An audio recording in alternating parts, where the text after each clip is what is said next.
अस्सलाम वालेकुम। मैं हूं समी इब्राहिम और आप देख रहे हैं हमारा यूट्यूब चैनल। 5 जनवरी है आज, मंगलवार सन 2021।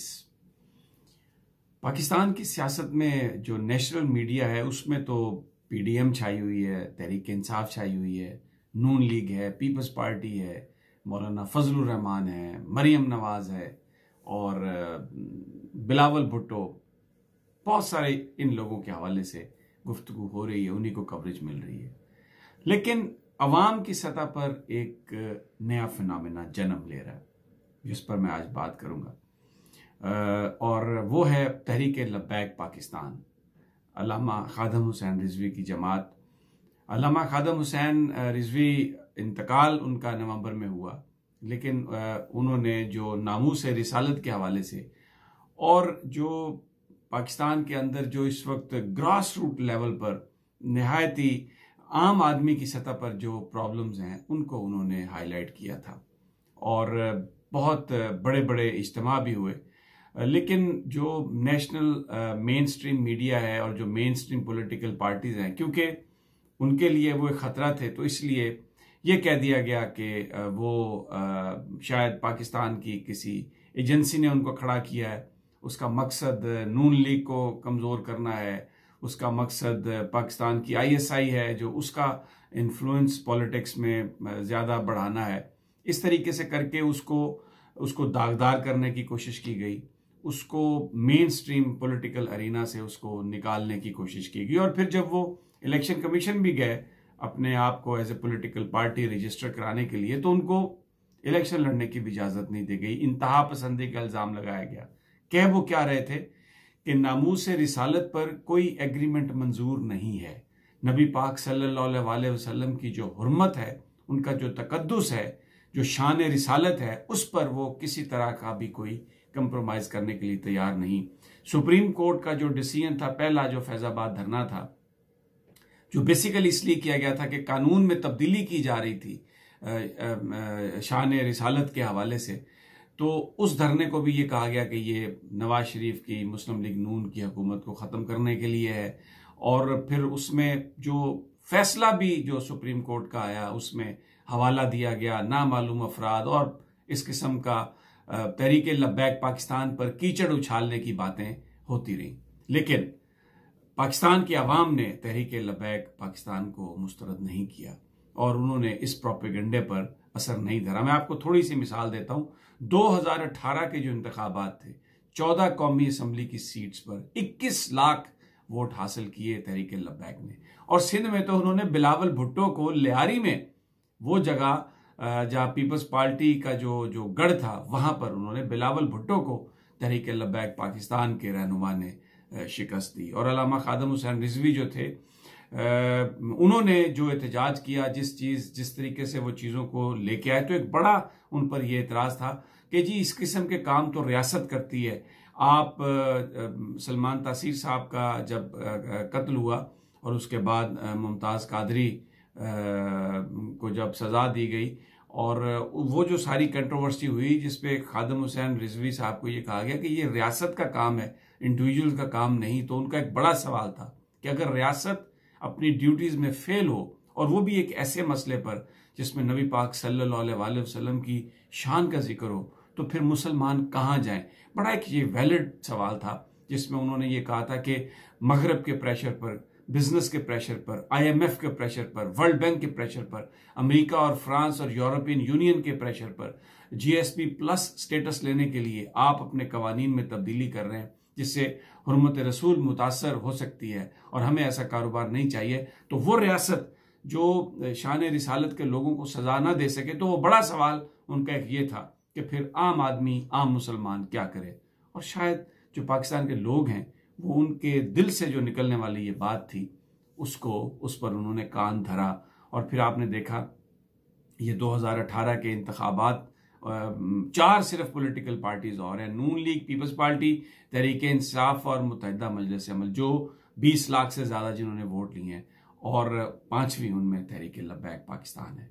और फिर जो जब नवंबर में उनका इंतकाल हुआ और जो जनाजा था अल्लामा खादम हुसैन रिजवी का, वो कई दिहाइयों पिछली माजी की अगर हम देखें तो इससे बड़ा कोई जनाजा नहीं था। तो अब चेहलम जो हुआ उनका, जो मैं जिसकी वजह से मैं आज आपके साथ ये वीडियो कर रहा हूँ, उनका जो चेहलम था एक दिन पहले हुआ, मीनार पाकिस्तान पर ही करना चाहते थे, सरकार ने इजाजत नहीं दी, तो मुल्तान रोड पर उन्होंने किया और एक बहुत बड़ी तादाद में लोग वहां पर आए। अब तहरीक लब्बैक पाकिस्तान अपने आप को पॉलिटिक्स के लिए तैयार कर रही है। और ऐसे वक्त में जब ये बड़े मेन स्ट्रीम सियासतदान अपनी जाती जायदादों, अपनी करप्शन के केसेस को, अपने आप को उनसे बचाने के लिए, और ये पाकिस्तान के इदारों पर तनकीद कर रहे हैं, पाकिस्तान के लोगों के मसाइल को उन्होंने नज़रअंदाज किया है, और कोई अपना अब्बू बचाओ मुहिम पर है, कोई दादा बचाओ मुहिम पर है, कोई अपना मुल्ला बचाओ मुहिम पर है। ऐसे वक्त में तहरीक लब्बैक पाकिस्तान, उसके नए जो लीडर हैं साद रिजवी, 26 साल साद रिजवी, जो अल्लामा खादिम हुसैन रिजवी के साहबजादे हैं, एक बड़ा नया उन्होंने एक वलवला दिया, एक नया विजन दिया। और उनके मुताबिक अब ये जो इज्तिमा है, ये जो लोग हैं तहरीक लब्बैक पाकिस्तान के, वो अपने आप को तैयार करें इलेक्शंस के लिए, क्योंकि तहरीक लब्बैक के पास हमदर्दी मौजूद है, उनके पास लोगों की हमायत मौजूद थी, लेकिन शायद उनके पास वो स्ट्रक्चर नहीं था जो जमात इस्लामी के पास है, जो मौलाना फजलुर रहमान के पास है, जो दूसरी पॉलिटिकल पार्टीज के पास है, जिसकी वजह से इलेक्शंस में वो को बहुत बेहतर नतायज नहीं दे सके। इसके बावजूद कि उन्होंने बड़े बड़े इज्तिमात किए और बहुत सारे लोग, मैं यहाँ अमेरिका में हूँ, आप यकीन करें, मैं जिस जगह जाता हूँ मुझे लोग तहरीक लब्बैक का जिक्र करते हुए नजर आ रहे हैं। और इसको जो पाकिस्तान के इंटेलेक्चुअल्स हैं, जो दानिश्वर हैं, जो अपने आप को बड़ा मोतबर समझते हैं, वो कह रहे हैं कि जी अगर ये तहरीक लब्बैक मेन स्ट्रीम में आ गई तो ये इंतहा पसंदी मेन स्ट्रीम में आ जाएगी और ये बड़ा खौफनाक ट्रेंड होगा। ये बिल्कुल खौफनाक ट्रेंड नहीं होगा। मैं उन सबको जवाब देना चाहता हूँ, मैं किसी का नाम नहीं लेता। गरीबों की बात करने वाले और नबी पाक सल्लल्लाहु अलैहि वसल्लम की हुर्मत का तहफ़्फ़ुज़ करने वाले लोग अगर पॉलिटिकल मेन स्ट्रीम में आते हैं और अपना एजेंडा लेके लोगों के पास आते हैं, तो ये जो रवायती सियासतदान जो करोड़ करोड़ रुपया लेके टिकटें देते हैं और जिन्होंने अपने जाती गुलामों जैसे लोगों को पार्टी अहदेदार बना के पार्टियों पर कब्जा किया हुआ है, आइन और कानून में ऐसी तरामीम की हैं कि कोई इनकी नॉमिनेशन और इनकी मर्जी के खिलाफ वोट न दे सके। पाकिस्तान के लोगों को ऐसी क़यादत चाहिए। इस वक्त तहरीक लब्बैक पाकिस्तान वो अब प्लेटफॉर्म बनाने की बात कर रही है, और जो मेरे पास इत्तलात हैं, तहरीक लब्बैक पाकिस्तान डॉक्टर्स का एक फोरम बनाने वाली है, इंजीनियर्स का फोरम बनाने वाली है, खवातीन का फोरम बनाने वाली है, इसी तरीके से यंग जो लोग हैं उनका एक फोरम बनाने वाली है। मेन स्ट्रीम अपना पूरा जो एक पॉलिटिकल जो एजेंडा है उसको वो लेके जमात आने वाली है, और ये एक खतरे की घंटी है। मैं आपको बता रहा हूं, तहरीक लब्बैक पाकिस्तान को ISI या किसी एजेंसी का स्टूज समझने वाले लोगों के लिए ये एक लम्हा फिक्रिया है। वो रवायती सियासतदान या वो मतलब परस्त और खुद गर्ज लोग जिन्होंने पाकिस्तान के अवाम के नाम पर अभी तक हुकूमत की है और हुर्मत रसूल पर भी कंप्रोमाइज करने से बाज नहीं आते, वो जमात अब एक अवामी जमात बनकर पाकिस्तान के लोगों के पास आ रही है। और ये जो चेहलम में बड़ा उनके अंदर बीच में कुछ इख्तलाफ भी थे। अशरफ जलाली साहब ने एक अलहदा अपना सेगमेंट बना लिया था।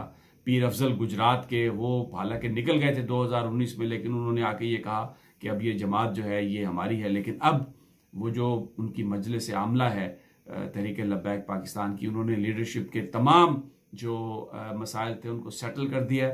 साद रिजवी अपने वालिद का मिशन लेके, एक नौजवान आदमी, खूबसूरत आदमी, अच्छी बात करने वाले आदमी, और क्यों ना जो नबी पाक सल्लल्लाहु अलैहि वसल्लम की हुर्मत की बात करे, वो अच्छा क्यों ना लगे, उसके साथ अल्लाह की ताकत शामिल क्यों ना हो, एक नई चॉइस लेके पाकिस्तान के पास आ रहे हैं। और इस आलम में जो लोग उनको इंतहा पसंद कहते हैं, जो लोग उनके बारे में मुख्तलिफ किस्म की बातें करते हैं, उनको जबरदस्त करारा जवाब दिया। और इसमें एक और मैं बात कह दूं, जो बरेलवी मकतबा फिक्र है पाकिस्तान में, वो लोग रूरल एरियाज में बड़े स्ट्रांग हैं, लेकिन अर्बन एरियाज में उनकी स्ट्रेंथ इतनी नहीं थी। और जो लोग थे, अंस नूरानी जैसे लोग, वो PDM मौलाना फजलुर रहमान ने अपने पीछे लगा लिए। अब अर्बन सेंटर्स में जो बरेलवी ताकत है जो वो इकट्ठा हो रही है, और वो एक ऐसे मिशन, क्योंकि देखें, जुदा हो दीन सियासत से तो रह जाती है चंगेजी। तो ये बिल्कुल सियासत और दीन का बड़ा गहरा ताल्लुक है, हमारे मुल्क के कवानीन का बड़ा गहरा ताल्लुक है। और अगर हम नबी पाक सल्लल्लाहु अलैहि वसल्लम की अजमत को और उनकी शान को सही अंदाज में प्रोटेक्ट करें तो इसका मतलब यह है कि हम गरीब को भी प्रोटेक्ट करेंगे। उनके जो ख्यालात थे, उनका जो दर्स था, फिर हम उसे भी इम्प्लीमेंट करेंगे। तो ये इन बड़े बड़े सियासतदानों के लिए एक बड़ा लम्हा फिक्री है। बड़ा शोर मचाएंगे, बड़ा इल्ज़ाम लगाएंगे, एजेंसियों ने ये कर दिया, वो कर दिया, लेकिन सबसे बड़ी ताकत आप हैं, अवाम है। और नबी पाक की मोहब्बत के साथ ये मुल्क बनाया गया था, रमज़ान शरीफ में बना था, और इसका मतलब ही ये था, इसका नारा ये था, पाकिस्तान का मतलब क्या, ला इलाहा इल्लल्लाह। दोस्तों साथियों, अगली वीडियो तक इजाज़त दीजिए, इंशाल्लाह जल्द मुलाकात होगी। अल्लाह निगहबान।